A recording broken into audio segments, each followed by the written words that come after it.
आज ना मूड ना खूपच असं ऑफ म्हणजे मूडच नव्हता. चिडचिड आल्यासारखं होत होतं. 3-4 दिवस झालं पाऊस सलग चालूच होता. घरात सगळ्या चिंध्या असं म्हणजे ओल्या कपड्या सगळीकडे टांगून दिलतं. बाहेर घरात किचकिच आणि मुलं कसं आमची मुलं लहान आहेत म्हटल्यावर बाहेर जाऊन जाऊन आतमध्ये येतात. मला तर एवढी चिडचिड आणि मूड पूर्ण ऑफ होता त्यासाठी. आणि त्यात आणि आमच्या इकडं होम मिनिस्टरचा कार्यक्रम होता 3-4 दिवस पावसामुळं ते पण कॅन्सल झाला त्याच्यामुळं पण. आणि भरपूर लोकांचे हाल होत आहेत काही ठिकाणी न्यूजला येत आहे पूर वगैरे आले आमच्या इकडं. आमच्या जवळच्या गावामध्येच आमच्या गावाला लागून त्या गावाच्या ह्याच्यामध्येच असं पूर वगैरे आले. ते पण बघितलं. कसं तरी मूड पूर्णच ऑफ झाला होता. काहीच चैन पडत नव्हतं. तर काय असं केलं, मग रात्रीचा भात होता तेच फोडणी दिला कसं तरी. म्हणजे काही करायची इच्छासुद्धा होत नव्हती.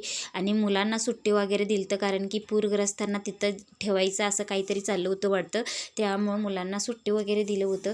मुलं पण तिन्हीच्या तिन्ही घरात होते. तिन्ही पण भरपूर असं सतवत होते मला. आणि त्यांना रात्रीचं भात देऊन त्यांच्यासोबत हँडल करत बसले होते. तिने कसं मारामारी करतात, दंगा मस्ती वगा. तर आजचा व्हिडिओ एवढंच असणार आहे. व्हिडिओ आवडला तर लाईक शेअर सबस्क्राईब करा. बाय.